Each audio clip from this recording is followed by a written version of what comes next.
And at 10, Future Flash. The Future Flash is certainly an odd character, not due to anything about them, be it physically or otherwise, but because of his motives. The Future Flash is a version of Barry Allen from the future who blamed himself for the death of Wally West. In an effort to correct his mistakes and try to prevent this tragedy, he starts killing enemies to gain enough speed to travel back in time. He starts by killing Gorilla Grodd with a microbomb he phases into his head. Then he eventually kills enough people to travel back to kill one final enemy, himself. His goal this whole time was to travel back to before Wally dies and kill his old self, preventing any of this from happening. At least he thinks. Which honestly is a pretty awful plan if you ask me. Like, I know that it's like, well, alternate timelines or whatever, but if you went back in time and killed yourself, wouldn't you then not be alive in order to go back and kill yourself, thus making it impossible for you to kill a past version of yourself? I mean, you could kill your future self, but not your past one. It just seems odd to me, honestly. Though Future Flash is evidently stopped, he does give Barry a clue about the murder of his mother, saying only one word: Thawne. And at 8, Daniel West.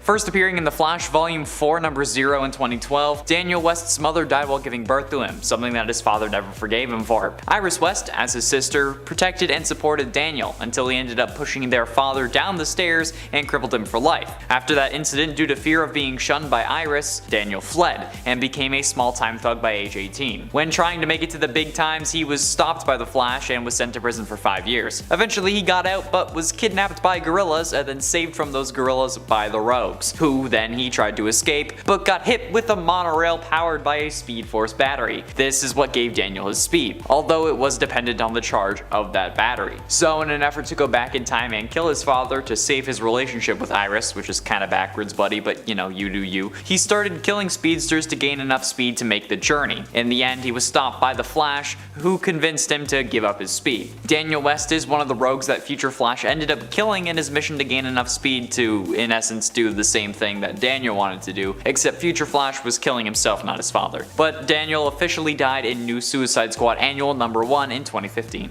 Number 7. Boxer Superman. I feel like nowadays it's all about celebrity boxing matches. Every other weekend it's someone fighting Lil Baby or whatever, one Logan Paul brother is fighting a robot. This next one might be a thing that actually happens, who knows anymore. Coming from Dennis O'Neil and Neil Adams back in 1978, part of the all-new Collector's Edition, basically this alien named Rattlar, who is part of a species known as the Scrub, visits Earth, and demands that we pick our best fighter to go against theirs. Rattlar woke up and chose violence. Okay, cool.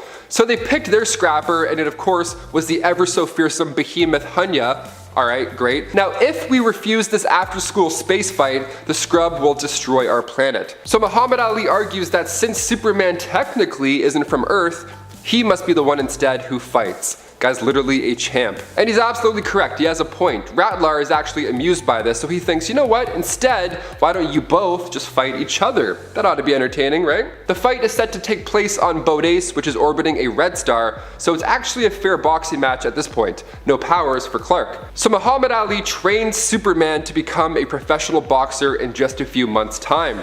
The fight is then broadcasted intergalactically, millions tune in, pay-per-view probably charged so much for the match, and then Superman gets beat by Muhammad Ali. How amazing is this? Not only that, Ali continues to take on the behemoth as well, knocking him down in the 4th round. He's the greatest in all of the cosmos, or as Muhammad Ali says, they're both the greatest.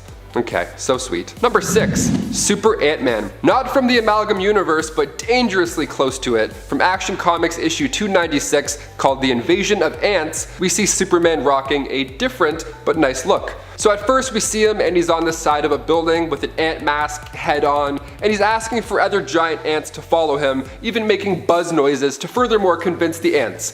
Okay, what the hell's going on here? Well, after a colony of giant ants were mutated from a nuclear war on another planet, they decided to come check out Earth, as if we didn't have enough ants already. So Superman comes by to save the day, and he figures out that if he uses red kryptonite radiation, he can give himself an ant's head and then communicate with them. If this one isn't considered weird, well, maybe the next one will get you. Number 5. Centaur Superman.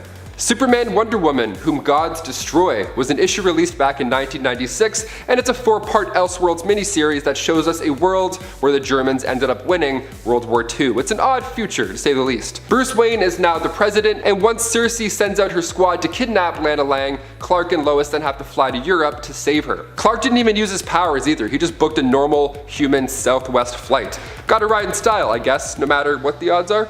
So during this flight, however, trouble came back around for them and the plane went down over Germany. The goddess Athena then turned Lois into Wonder Woman, where she would then go toe-to-toe with the Diana, Wonder Woman, who in this story was on the bad side. And as for Clark, when the plane went down, Circe turned him into a centaur.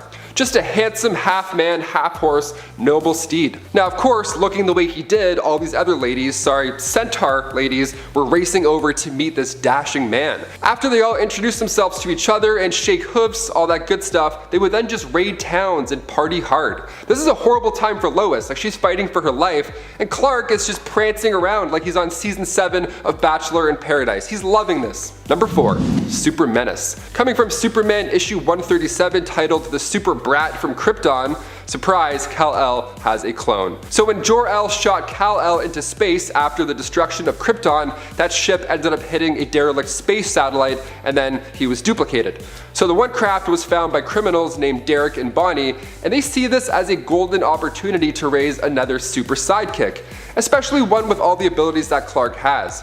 Later on, a kryptonite meteor crashes into Earth and the criminal couple realizes that it doesn't affect the young clone. He grows up in secret, waiting to make his grand entrance as the Super Menace. First things first, let's take care of that other guy though, shall we? He fights the Superman, they fight, and when Superman uses his X-ray vision, he notices something is odd about his foe. And then suddenly, Super Menace makes it rain kryptonite meteors. This of course almost kills Superman until Super Menace decides, you know what, I don't want to be a Super Menace anymore. We love a good change of heart. He saves Superman, he handles his criminal parents, and then he flies off to return back to his natural state of energy and becomes one with the universe. Getting close to the end in number 3, Wizard. This version of the Flash actually comes from the Marvel Universe, believe it or not. And while yes, the speedsters are a superhero archetype now, this one is a deliberate reference to the Flash from an unofficial Justice League vs Avengers crossover fight in the Marvel Universe. The Wizard is a member of the Squadron Supreme, which comes from a parallel dimension of the Marvel Universe. Stanley Stewart is his name, and while running late one night, he ran through a strange fog. Over the next few weeks, he gained the ability to run faster than anyone else. The original goal of the Squadron, which Wizard was a founding member of, was to create a utopia, which they would have accomplished. They turned much of the world into a paradise within the first year, but stopped when a former member, known as Nighthawk, convinced them that it was in essence a dictatorship. Shortly after the project ended, multiple members of the team got stranded in the Marvel Universe, but did end up making it home.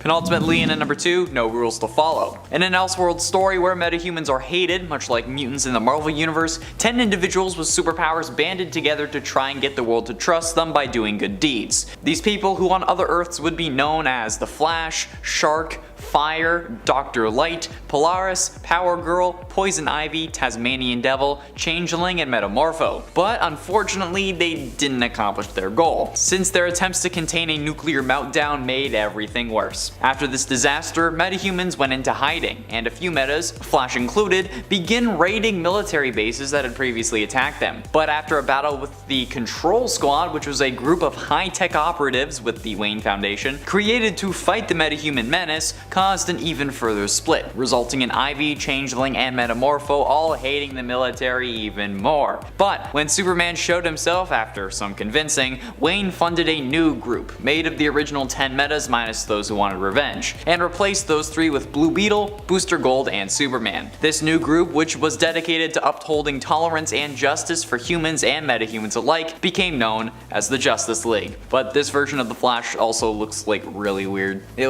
looks like if Juggernaut was cosplaying the Flash. Straight up.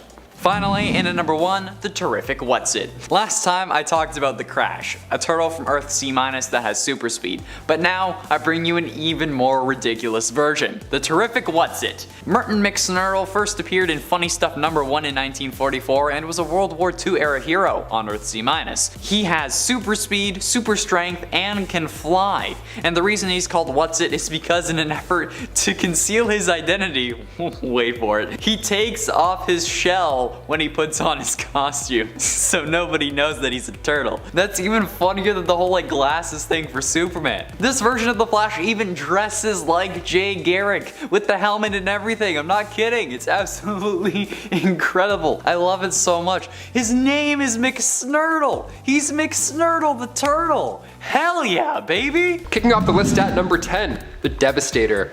There's a name right there, okay. Bruce Wayne of Earth 1 made his first appearance in Dark Days, the casting. This Batman is one of Barbados' Dark Knights. Now, he started out the usual Batman way, lost his parents, became Batman, hung out with the Justice League. He actually got along with Superman quite well. He genuinely believed in his ideals of hope. But it is Batman we're talking about. Just because he trusted him doesn't mean he wasn't always prepared. Bruce kept the Doomsday virus just in case. So when Superman did go on and become a little crazy and started killing people, Batman figured, okay, now is the time to use this thing. Bruce first used a kryptonite spear to try and do the trick, but Superman just monologued in his face. Nothing was working. So now it's Doomsday time. The Devastator was born. The virus changed Batman instantly, physically of course, but also mentally.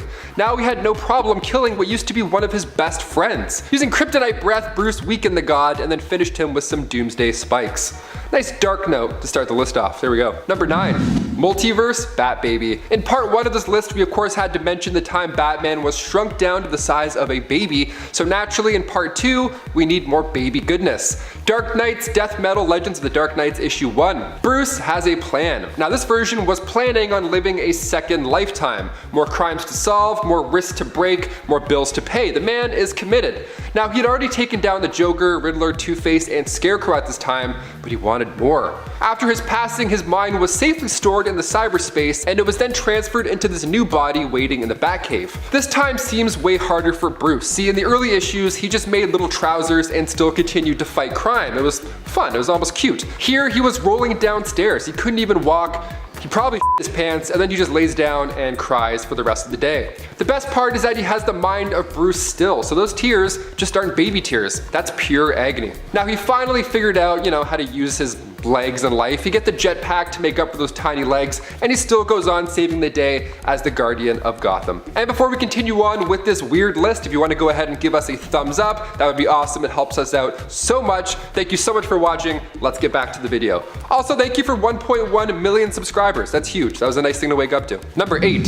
Red Sun Batman. Superman Red Sun was released in 2003. It earned Mark Millar an Eisner Award nomination in 2004, but he always wondered what life would be like if Superman was raised in the Soviet Union. What a fun idea. So in this story, the ship lands on a Ukrainian collective farm instead of Texas, and as for Bruce Wayne in this reality, well, his parents still end up biting the bullet, but this time it's by Stalin's police force. So his main goal was to get back at that captain of said police force, Roslov. This version of Batman, just look at the attire. How do you not love him off the bat? He kidnapped Wonder Woman, tied her up with her own lasso, rude, and then used her to draw Red Sun Superman out. And of course, it worked like a charm. Using simulated red sunlight, he weakened Superman, locked him in a basement, ideally forever, but Wonder Woman broke free, took care of those red sun lamps, and right before Batman was about to get the beatdown of his life, he detonated a bomb in his own chest. Honestly, I think Red Sun Superman would still be a lot more painful than a chest bomb. Still dark either way. In its 7, Earth X. Earth X, or Earth 10, Flash was born and raised in a world where Germany won World War II. And since this is a sensitive subject for YouTube, I'm going to avoid using specific terms, so my apologies in advance. While his real name is unknown, Der Blitz, as he's known in German, is the member of the, oh god, I'm going to butcher this, Gretchkidtilga. Oh wait, hold on, that's wrong, I need to yell it. Gretchkidtilga!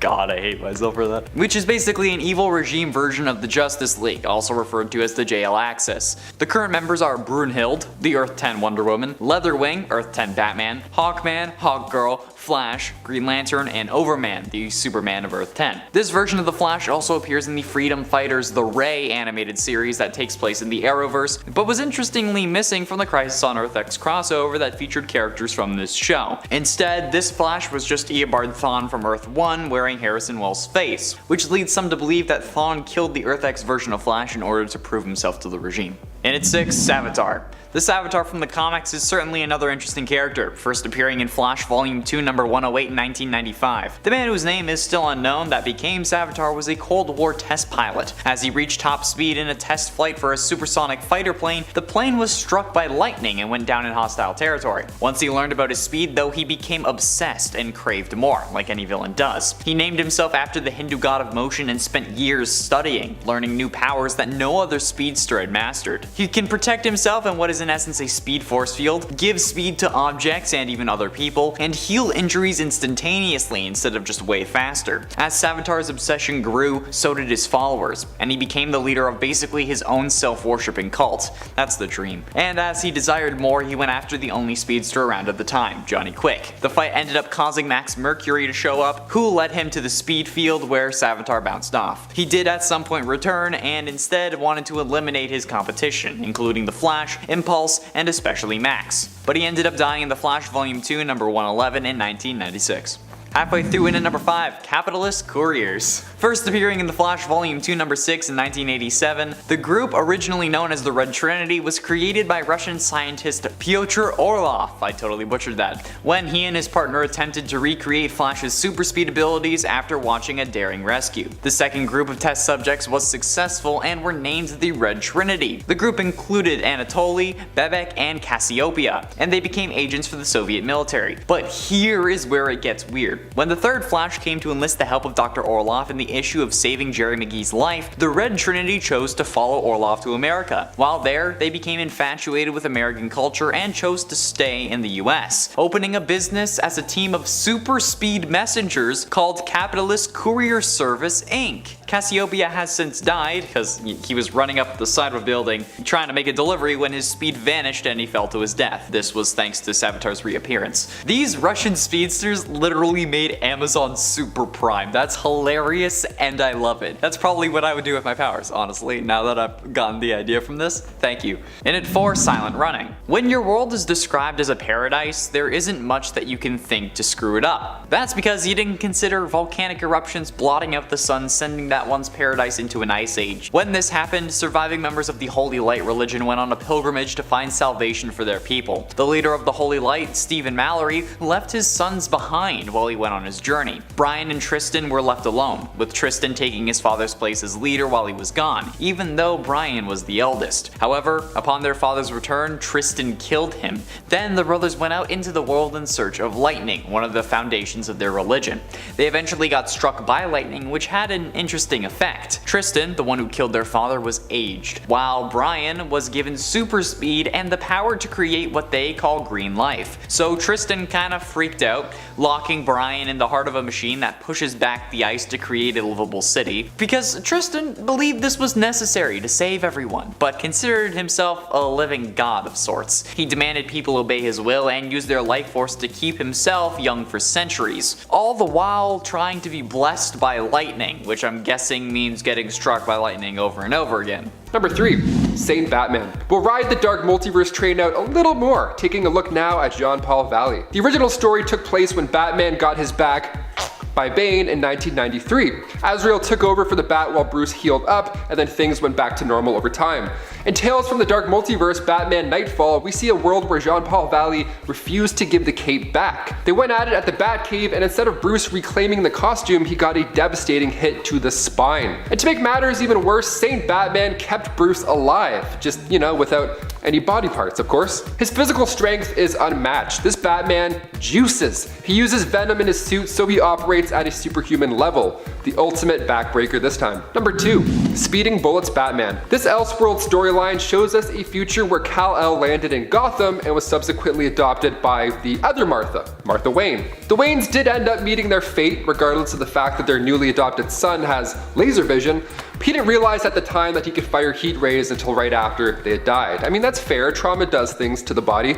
After this point, Super Bruce wasn't the same at all. He had the powers of a god, but the hatred of the devil. He was a conflicted man. He would repeat the line, the bullets, the bullets, the bullets, over and over again. He was mentally unstable, obviously. So he hid from the world in his mansion of solitude, and over time, Bruce decided that he should use his powers and just be a hero, instead of hiding. Taking up the identity of the Batman, he would patrol the streets looking for crime, but like I said, he was still a troubled guy. His version of saving the day was burning the flesh off of criminals. Number 1, Thomas Wayne.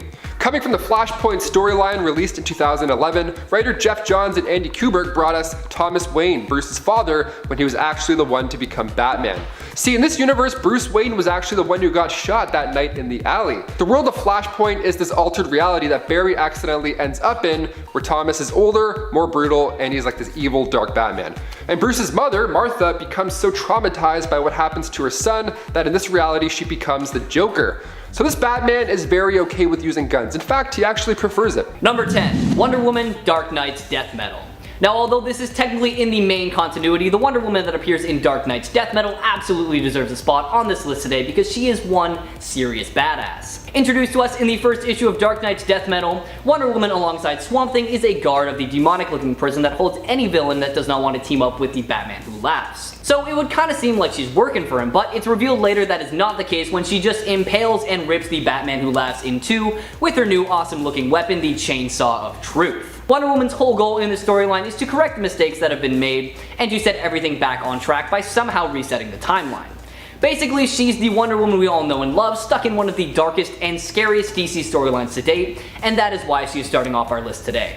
Check her out for yourself, starting with 2020's Dark Knight's Death Metal, Volume 1, Number 1. Number 9, BIZARRO. You can probably guess it from the name, but BIZARRO is the BIZARRO version of Wonder Woman. Now, if you're not familiar with BIZARRO, he is basically an incomplete clone of Superman, which means that BIZARRO is an incomplete clone of Wonder Woman. She was created using the powers of the fifth dimension and is meant to be the evil counterpart to our Wonder Woman, but I think we all know that BIZARRO versions of any hero never really get the job done. Even though BIZARRO possesses both the bracelets of submission and the lasso of truth like her counterpart, she's only strong enough to challenge Wonder Woman in a one-on-one duel, and when it comes to brains, oh man, trust me, she does not even come close to Wonder Woman. As a member of the Injustice League of Un-America, BIZARRO was one of the many that was captured by Metallo in his attempt to rule over Bizarro World, but was thankfully freed by BIZARRO himself. Now, I think my favorite thing about BIZARRO and the other BIZARRO copies is their way of speaking. She spoke in a very twisted tongue and always meant the opposite of what she said. For example, when she says, "I love you," she actually means, "I hate you." Check her out for yourself in 2015's The Multiversity Guidebook, Number 1. Number 8, BRUNHILDE.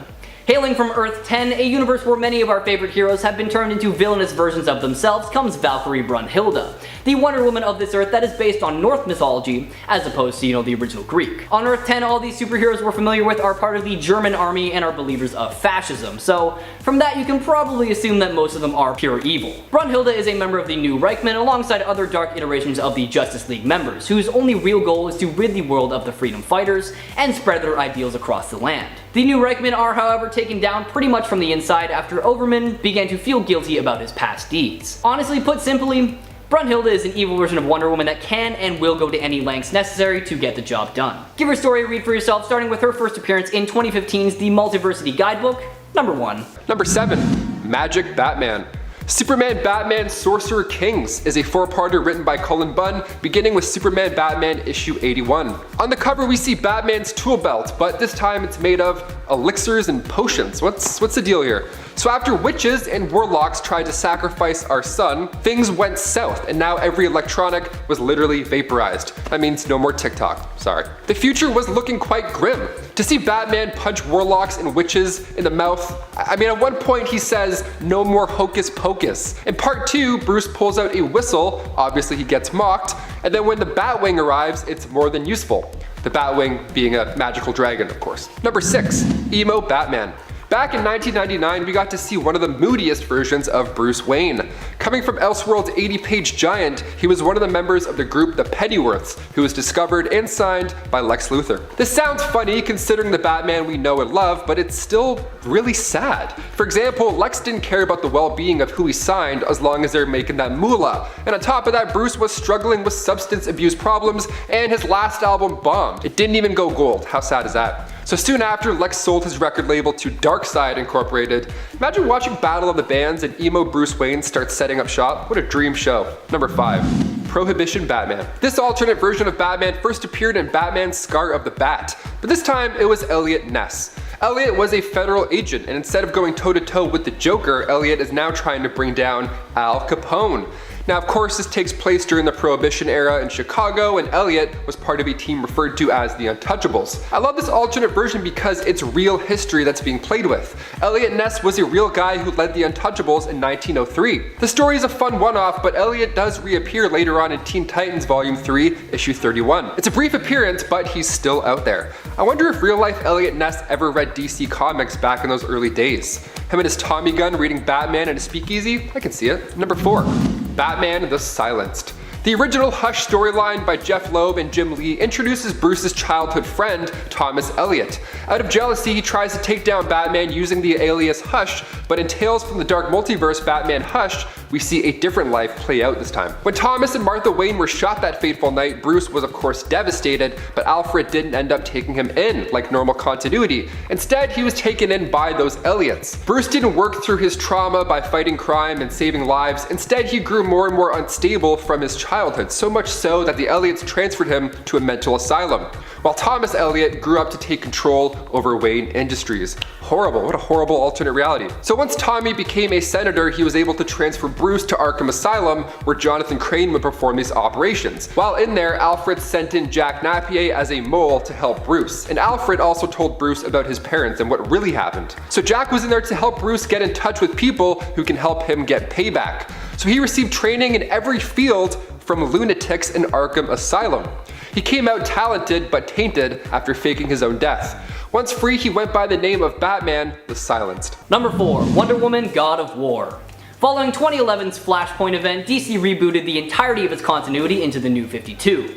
In the new Wonder Woman, the story of Hippolyta creating Diana from clay is revealed to actually be a lie, and Diana is actually a child of Zeus, and the whole clay bit was a cover story intended to keep Zeus's jealous wife Hera from killing her. Sometime later during her training, Diana became the secret protege of Ares, the god of war, only to have him drop her when she refused to kill for him. Years later, after Diana learned her true origin, she found herself embroiled in the power struggles of her Olympian kin. In the course of one adventure, she had to kill Ares, which made her the new god of war, and although she fought against the role for a while, as the battle against the monstrous firstborn of Zeus heated up, she stepped right into the job. Honestly, who knows what Wonder Woman creator William Marston would have made of this, given that he wrote her as this force of peace and this nemesis of the god of war.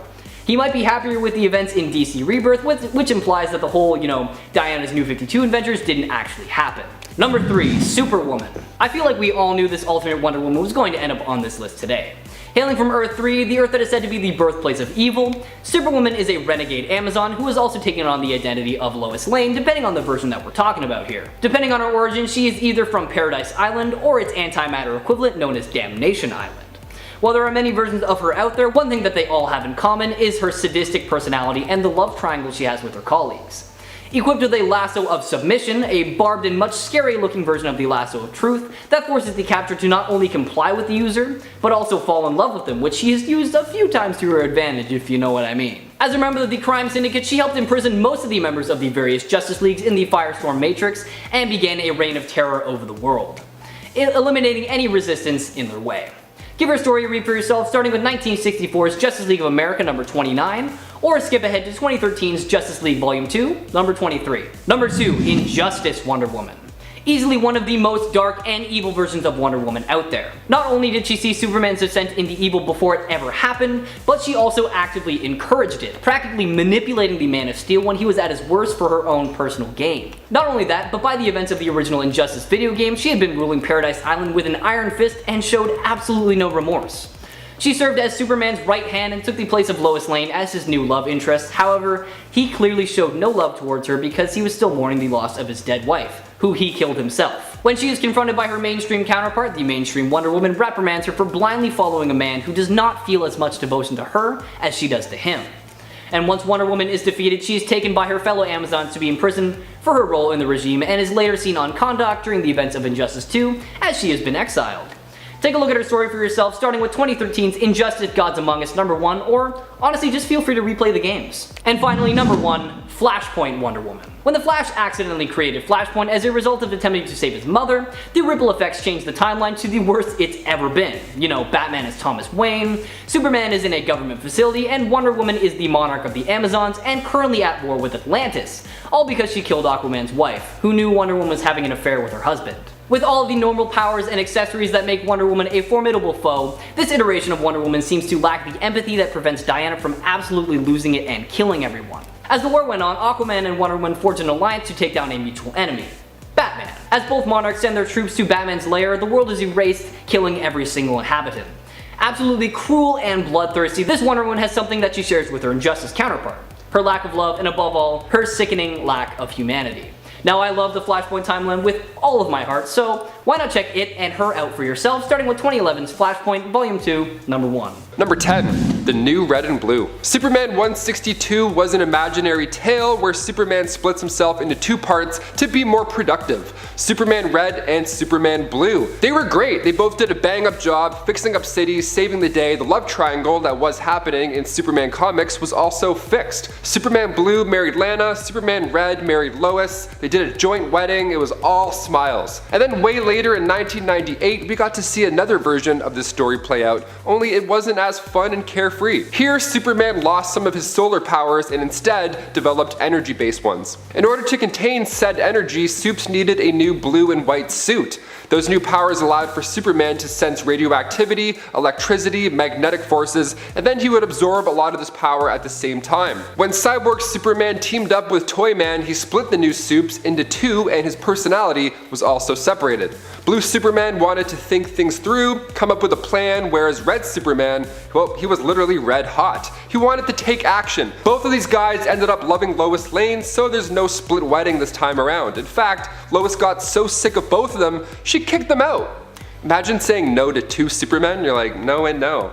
Not you guys, get out of here. The guys then decided to have a race, because that's what mattered at that point. Sure. You know what does matter though? If you click those thumbs up. Yeah, those likes go a long way for the studio, and if you're not already subscribed, take off your jacket, stay a while. It's nice here, I promise. Number 9. Super Santa. He sees you when you're sleeping, and he has a quadruple barrel Gatling gun. How lovely. This 1995 Elseworld story puts Superman in a post-apocalyptic future where he has to go toe-to-toe with these crazy, mutated army of Batmen. The world is much darker than the one we know now. I mean, literally, these nuclear fallouts have left Superman without his UV rays. Good old lack of sunlight. No tans for you. So he hits the gym, updates his naughty list, and when the crazy gang called the DNA Dictators, with a K instead of a C, rob Bruce Wayne's grave and make a monster Batman, only one man can save us all: Super Santa. Number 8. Super Soldier.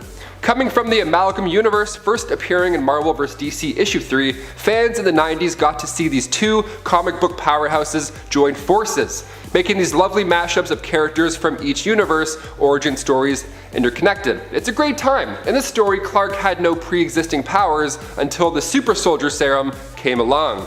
We're seeing the two worlds already collide. He had pretty much won the war single-handedly back in 1942 after this, but then he came along Ultra Metello, this massive evil robot sent in, of course, by Lex Luthor. That's when Super Soldier sacrificed his life taking down the villain, and it wasn't until 50 years later that the JLA found his frozen body. But even then, 50 years later, Lex Luthor was still alive. He was keeping it young with some handy-dandy green K meteorite. That must be what Jennifer Aniston uses. Super Soldier ended up taking down Ultra Metello, and in turn, Lex was arrested. We love happy endings. No beards or Gatling guns this time around.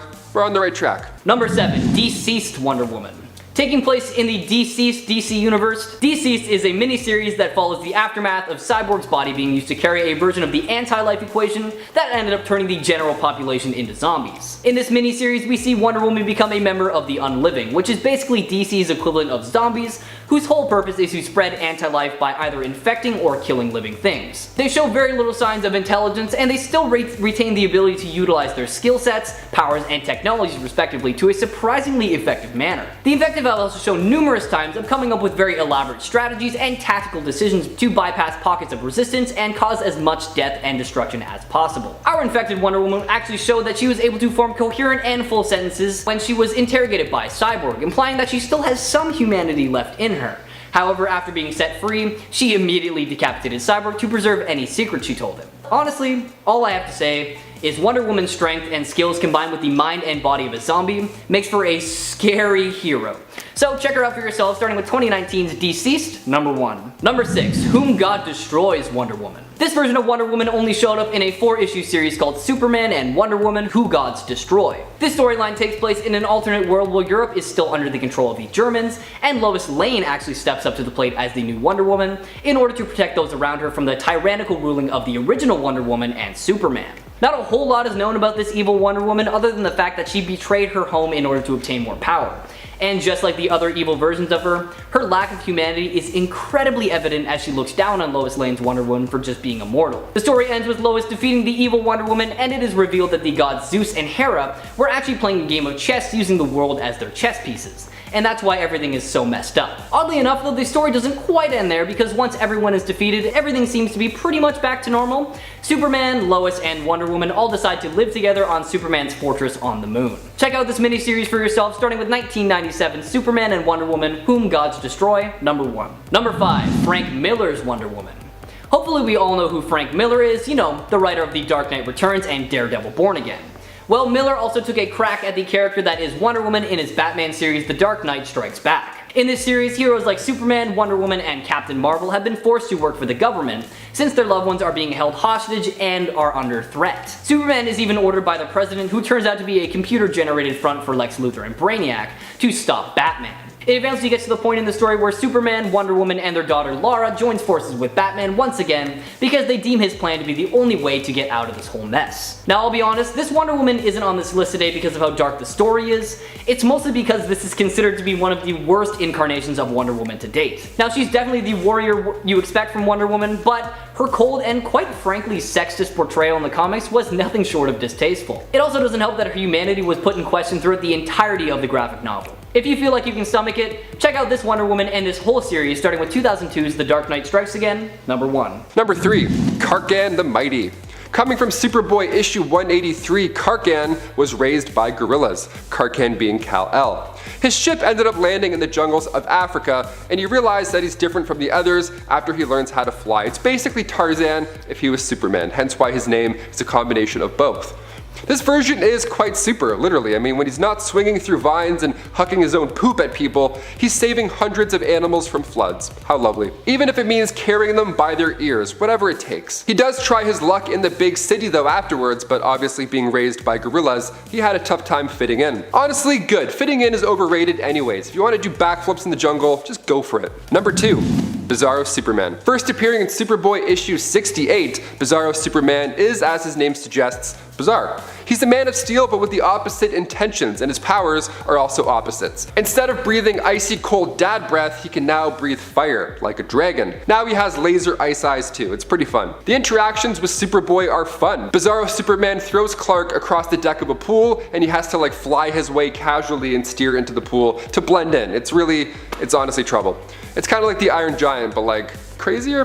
The new 52 version of Bizarro was created when Lex Luthor tried to clone Superman, and instead of waiting 10 years for the project to be completed, Lex released him after 5 years, so in turn now he has his pale, but still jacked look. We love Bizarro Superman, honestly. He's like a Frankenstein that can bench press 1,000 pounds. It's pretty fun. And finally, number 1. Lex-El. Appearing only in Superman issues 230 and 231, we find Lex-El born on the planet Krypton instead of Clark. So Superman, but bald. Super Caillou, basically. His hair loss at such a young age is actually explained in the comic because when he was really young, Lex-El's father, Jor-El, held his head next to kryptonite as a punishment. So it's actually pretty tragic. When Lex and his father did crash land on Earth after fleeing their doomed planet, the rocket distracted Martha and Jonathan Kent, who were bank robbers in the story, and they couldn't see, so they ended up crashing. So that's Clark's life here. His parents died in that crash, and Lex-El grew up to become Superman. It's a fun one-off story. We get to see Clark take out Jor-El and then go on a crime spree. Just a total flip in characteristics. Also, bonus points for Lex wearing a wig on his off time to hide his secret identity. Way more committed to the cause than Clark and his normal reading glasses.